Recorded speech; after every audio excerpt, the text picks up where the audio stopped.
Okay dear students, last time हमने small scale and cottage industry start किया था। उसमें एक चीज़ और क्लियर कर देता हूँ आपको। गवर्नमेंट ने जो कोविड-19 है, जो कोरोना की महामारी फैल गई है आपकी, तो उसको देखते हुए स्मॉल स्केल इंडस्ट्रीज़ की ग्रोथ बढ़ाने के लिए, स्मॉल स्केल इंडस्ट्रीज़ को कुछ ज़्यादा छूट देने के लिए कुछ इन्वेस्टमेंट्स लिमिट चेंज की हैं स्मॉल स्केल इंडस्ट्रीज़ के लिए और अदर इंडस्ट्रीज़ के लिए।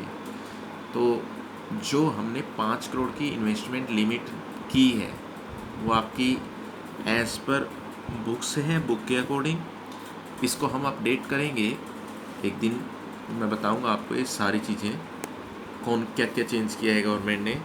तो वो चीज़ें अभी तक हमारे पास बुक में अपडेट नहीं है, इसलिए मैंने 5 करोड़ के अकॉर्डिंग ही करवाई है। तो नेक्स्ट देखते हैं problem of cottage and small scale industries. Problem means समस्याएं कौन कौन सी हैं कि जो small scale and cottage industries हैं उनके सामने आज की डेट में अगर देखें प्रॉब्लम्स बहुत ज़्यादा हैं। जैसे फर्स्ट ऑफ ऑल देखते हैं problem of raw material and power. ये है आपका कच्चे माल की, पावर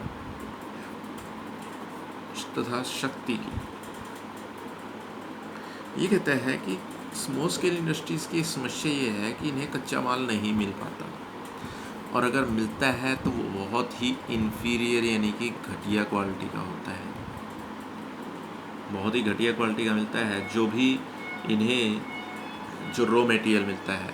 दूसरा अगर देखें जो रॉ मटेरियल मिलता है इन्फीरियर क्वालिटी का भी होता है, दूसरा कॉस्ट भी उसकी इनके लिए बहुत ज़्यादा होती है। एक अगर देखें जो स्मॉल स्केल इंडस्ट्रीज़ हैं उनके लिए एक तो कोल, जो कोयला है आपका, एक इलेक्ट्रिसिटी, इसकी हमेशा समस्या बनी रहती है। क्योंकि जो लार्ज स्केल इंडस्ट्रीज़ हैं वो तो आपकी बड़े बड़े नगरों में स्टार्ट होती हैं, जो स्मॉल स्केल इंडस्ट्रीज़ हैं वो आपकी रूरल एरियाज़ में भी स्टार्ट कर दी जाती हैं। वो आपकी कहीं भी स्टार्ट हो सकती है, स्मॉल स्केल इंडस्ट्री है, कहीं भी स्टार्ट की जा सकती है। लेकिन प्रॉब्लम ये आती है कि जो रूरल एरियाज़ हैं वहाँ तो इलेक्ट्रिसिटी की समस्या सबसे ज़्यादा है। तो ये कहता है कि जो small scale and cottage industries हैं वहाँ कोल और इलेक्ट्रिसिटी की प्रॉब्लम और साथ में इन्फीरियर गुड्स की प्रॉब्लम बहुत ज़्यादा फेस करनी पड़ती है।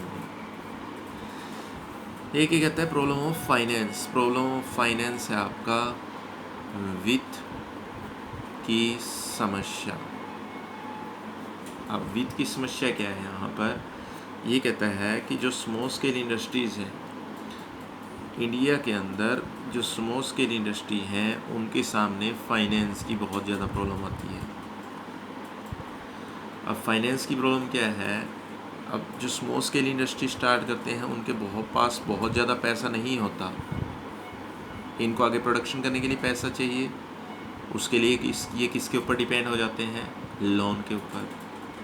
अब ये कहता है कि लोन बैंक इन्हें देते नहीं है, ना के बराबर है। क्यों? क्योंकि जो बैंक हैं, बैंक को सिक्योरिटी चाहिए। अब सिक्योरिटी ये दे नहीं सकते लोन के लिए, तो फाइनली जो स्मॉल स्केल इंडस्ट्रीज़ हैं वो किसके पास पहुंचती हैं? स्मॉल स्केल इंडस्ट्रीज़ पहुंचती हैं फिर मनी लेंडर्स के पास। अब मनी लेंडर्स पे एक प्रॉब्लम और आ जाती है, वो है इंटरेस्ट ऑन लोन की, कि जो मनी लेंडर्स हैं वो इंटरेस्ट बहुत ज़्यादा चार्ज करते हैं। अब इंटरेस्ट अगर ज़्यादा चार्ज करते हैं तो वो भी एक समस्या हो जाती है। क्यों? क्योंकि इनके पास इतने सोर्सेज नहीं हैं कि ये ज़्यादा इंटरेस्ट की पेमेंट कर सकें। तो फाइनेंस की प्रॉब्लम बहुत ज़्यादा होती है इनके सामने। एक ही कहता है ओल्ड मेथड्स ऑफ प्रोडक्शन। अब ओल्ड मेथड्स ऑफ प्रोडक्शन क्या है कि इनके यहाँ जो मेथड्स ऑफ प्रोडक्शन है वो बहुत ही ओल्ड हैं। जैसे इनके पास जो टूल्स, अगर आप देखेंगे टूल्स आपके ओल्ड मिलेंगे, जो आज की डेट में अपडेटेड टूल्स हैं वो इनके पास नहीं मिलेंगे। दूसरा अगर देखेंगे आप, दूसरा और भी बहुत सी चीज़ें हैं, जैसे इनके पास जो मशीनरी है वो आपको घटिया किस्म की मिलेगी। घटिया किस्म की का मीनिंग है कि आज की डेट में जो अपडेटेड मशीनरी है वो नहीं मिलेगी, पुरानी मशीनरी मिलेगी वो जो बहुत जल्दी ख़राब भी हो जाती हैं और जिनके अंदर बार बार रिपेयर की ज़रूरत पड़ती रहती है। तो प्रोडक्शन कहीं ना कहीं उन ओल्ड टूल्स की वजह से प्रोडक्शन जो है जैसा चाहिए वैसा नहीं मिलता। दूसरा, प्रोडक्शन की जो रेट है वो भी स्लो हो जाती है। क्यों? क्योंकि जो ओल्ड टूल्स हैं उनकी एफिशिएंसी उतनी ज़्यादा नहीं होती जितनी नए टूल्स की है। तो ओल्ड मेथड्स ऑफ प्रोडक्शन की बहुत ज़्यादा यहाँ पर समस्या आती है। तो ये कहता है कि ऐसी बहुत सारी प्रॉब्लम इनके सामने आती हैं। एक जैसे ये कहता है problem of marketing. Problem of marketing क्या है कि ये जो इंडस्ट्रीज़ हैं, इन इंडस्ट्रीज़ के सामने प्रॉब्लम क्या है? इन इंडस्ट्रीज़ के सामने प्रॉब्लम है प्रॉब्लम ऑफ मार्केटिंग की। अब प्रॉब्लम ऑफ मार्केटिंग आपका क्या है? पहले अगर ये देखें, प्रॉब्लम ऑफ मार्केटिंग क्या है कि जब आप प्रोडक्शन कर लेते हैं तो प्रोडक्शन करने के बाद सेल करने के लिए आपको एडवर्टीज़मेंट करनी पड़ती है। प्रोडक्ट को एट्रैक्टिव भी बनाना पड़ता है। एट्रैक्टिव बनाने का मीनिंग है जैसे उसकी अच्छी पैकेजिंग करना है तो एट्रैक्टिव भी बनाना पड़ता है। उसके बाद अगर देखें नेक्स्ट जो है, नेक्स्ट ये कहता है कि जो डिज़ाइन है, डिज़ाइन भी नए नए चाहिए। जो डिज़ाइन है वो पुराने हो जाते हैं धीरे धीरे। उसके बाद ये कहता है कि दूसरा अगर देखें, जो डिज़ाइन है, डिज़ाइन नए नहीं होते, यहाँ पुराने होते हैं। और पब्लिक को कैसे चाहिए? पब्लिक नए नए डिज़ाइन पसंद करती है रोज़ के अगर देखें। उसके बाद नेक्स्ट ही कहता है कि जो मिडल मैन है या ब्रोकर हैं, ये इनसे बहुत ज़्यादा कमीशन ले जाते हैं। क्यों? क्योंकि इन्हें इनके ऊपर डिपेंड रहना पड़ता है। किस चीज़ के लिए? सेल के लिए। अब ये कहता है कि प्रॉब्लम ऑफ मार्केटिंग क्या है यहाँ पर कि सबसे पहली चीज़ ये एडवर्टीज़मेंट नहीं कर सकते क्योंकि इतना पैसा नहीं है इनके पास कि लार्ज स्केल इंडस्ट्रीज़ की तरह ये एडवर्टीज़मेंट कर सकें।